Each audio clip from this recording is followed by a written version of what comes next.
تاریخ ہمیشہ لکھی نہیں جاتی، بلکہ کبھی کبھی وہ زمین کے اندر چھپ جاتی ہے،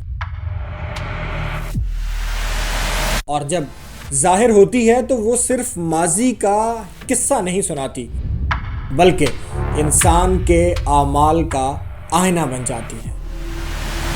خانہ کعبہ کی تعمیر کے دوران ایسی 3 تحریریں سامنے آئیں جو وقت سے تو پرانی تھی، لیکن ان کا پیغام ہر دور کے لیے تھا۔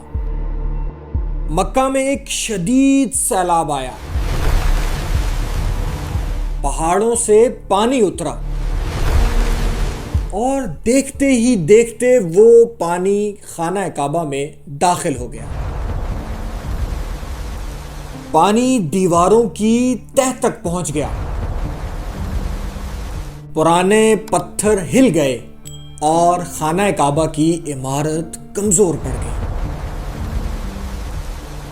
قریش کے لیے یہ لمحہ فکریہ تھا، اور انہوں نے فیصلہ کیا کہ اب خانہ کعبہ کو دوبارہ سے مضبوط تعمیر کرنا چاہیے۔ جب دیواریں گرانے کا وقت آیا تو سب کے دل میں ایک خوف پیدا ہو گیا۔ کیا اس مقدس عمارت کے ساتھ چھیڑ چھاڑ کرنا ٹھیک ہوگا؟ کہیں کوئی آسمانی عذاب تو نہیں آ جائے گا؟ لوگ ہچکچانے لگے، لیکن پھر ایک شخص بڑھا، اس نے خانہ کعبہ کی عمارت سے پہلی اینٹ ہٹائی اور کچھ بھی نہ ہوا۔ لوگوں کو حوصلہ ملا، اور پھر آہستہ آہستہ سب لوگ خانہ کعبہ کی اینٹیں اتارنے لگے۔ جیسے جیسے زمین کھودی گئی، پرانے پتھر سامنے آنے لگے اور مضبوط بنیادیں نظر آئیں جو ابراہیم علیہ السلام نے اپنے ہاتھوں سے رکھی تھی۔ ایسی بنیادیں جو بہت مضبوط تھی، آپس میں جڑی ہوئی، اتنی مضبوط کہ ان کو الگ کرنا قریش والوں کے لیے ایک مشکل مرحلہ تھا۔ اس تمام تعمیری عمل کے دوران زمین کے اندر سے کچھ ایسی چیزیں ملیں جو غیر معمولی تھیں۔ ایک پتھر ہٹایا گیا تو اس کے نیچے سے ایک تحریر ملی۔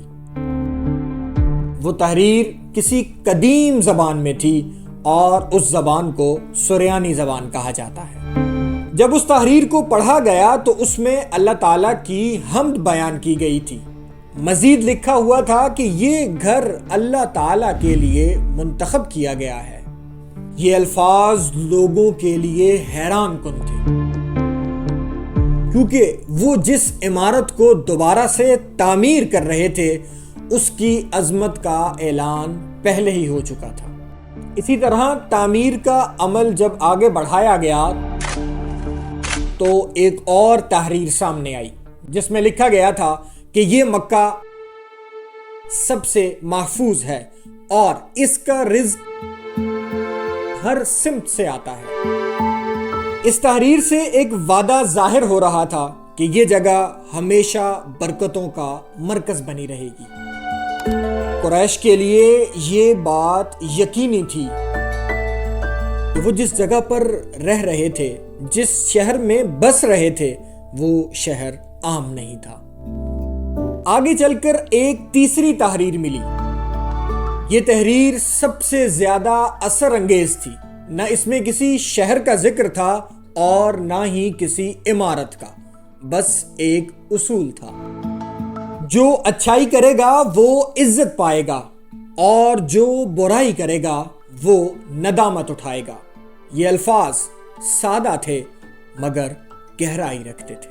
یہ تحریریں زمین کے اندر چھپی ہوئی بہت بڑی سچائیاں تھیں، اور ان تحریروں نے واضح کر دیا تھا کہ اللہ کے گھر کی تعمیر صرف پتھروں سے نہیں ہوتی بلکہ اصولوں پر ہوتی ہے، اور شاید آج بھی یہی ہے کہ جو تم آج کر رہے ہو کل وہی تمہارے سامنے آئے گا۔